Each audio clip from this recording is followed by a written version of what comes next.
Hello, everybody. Amanda Davis here, and I am here to make a difference by teaching you what I know and sharing with you what I know. And I just wanted to come on really quickly and share with you about my tip for relating your weekly meal planning to a grocery list. And I'm sure most of you do this anyway, but if you don't, okay, so first of all, don't go to the grocery store without a list. That never ends well. And so I just know myself personally, I always make up a list, and I may end up getting a couple of things that weren't on the list that I walk by and I go, oh yeah, I need this too. But I usually am pretty good about sticking to the list. And then if I happen to forget something from my list, I might end up having to go back later in the week.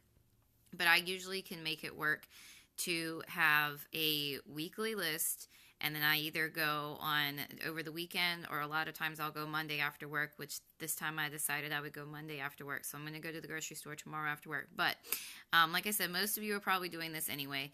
But basically, when I am planning for the week and what I need to do for the week as far as my meals go, my breakfast is usually pretty simple because I pretty much just eat cereal.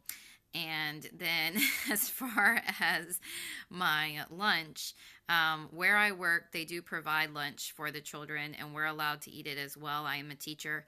Um, but I also sometimes will pack my own lunch. So I just kind of keep in mind, well, what is it that I'm going to pack for lunch? But that too, I usually keep pretty simple as far as a sandwich and a couple of side things like fruit snacks or something.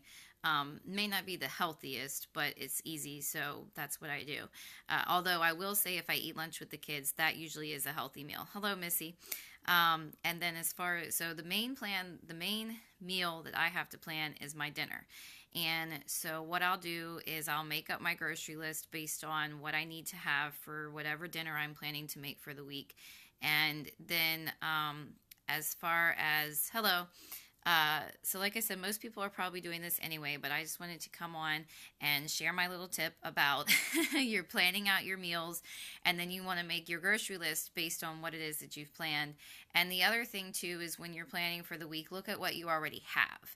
So see what's in your pantry, see what's in your freezer, and kind of plan it based around that too, so that you're not necessarily going out and buying things that you don't have to buy because you already have stuff. And you just more like so buying what you need to complete the meals. And then as far as the fact that it's weekly, I choose to do it weekly for the fact that you do have things like bread and milk that usually expire every week or so, maybe every 2 weeks. And so while I'll sometimes stretch stuff, I usually do go weekly just because I'm funny about expiration dates.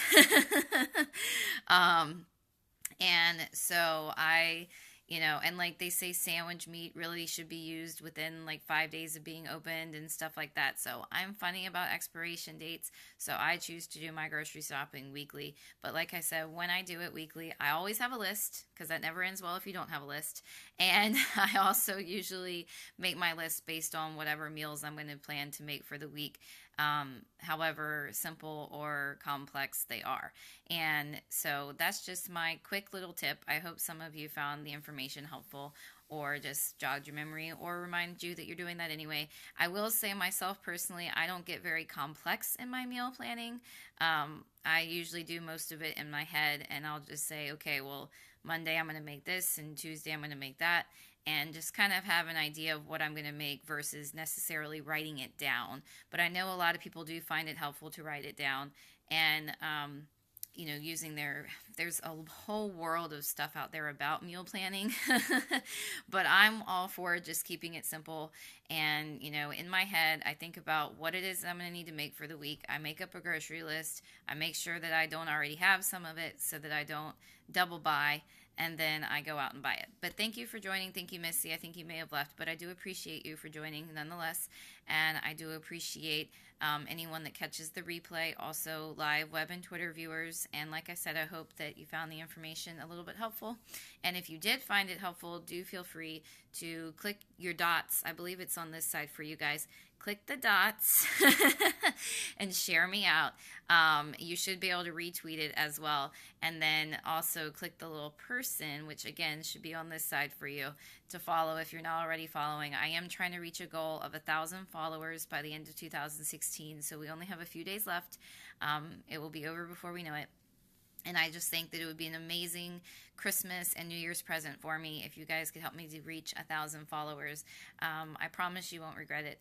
And I do a lot of scopes, mostly tip-based.